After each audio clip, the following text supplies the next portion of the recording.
All right, this is about the HR 1422-3I induction range. Hopefully you find your experience less frustrating after watching this. So I get the range, and the first thing I'm trying to do is follow along in these instructions to set the clock with absolutely no luck. So call up Miele, talk to some very nice people, but they do not have on-demand technical support, so you have to make an appointment. I wait 2 days, I get a call back from this individual. This individual is extremely helpful and tells me some things that should be in this manual that are not. So the first thing is that this interface is not like a iPhone or anything else. So if you just tap it, nothing happens. You can tap hard, tap softly, it's not going to work.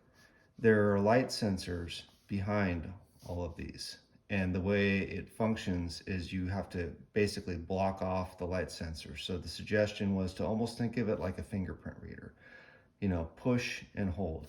I'm not going to do it right now, but we'll dive into it in order to first enable the clock, and then second to change the time of day. So factory default settings start at the bottom of page 49, and it instructs that we have to have the mode selector to off, which we do. Turn the page. So again, we're going to enable the clock. So it says to select OK.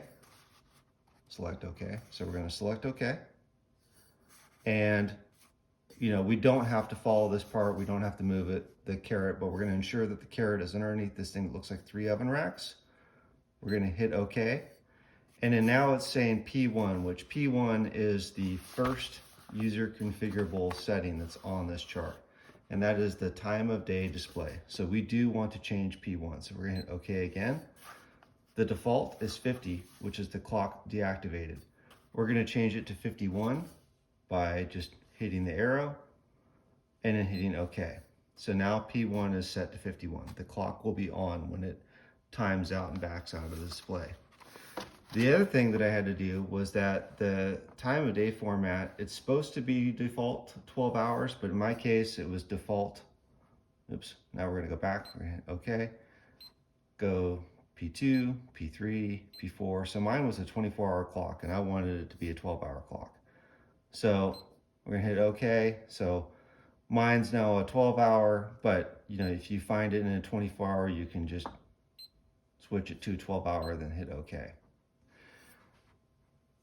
The next step is just to wait until this times out. So it'll time out from the P part of the menu, and it'll go back to this. So we're just going to give it a few seconds here. So now it's defaulted to this, and it's going to time out, and then we should have the time of day displayed.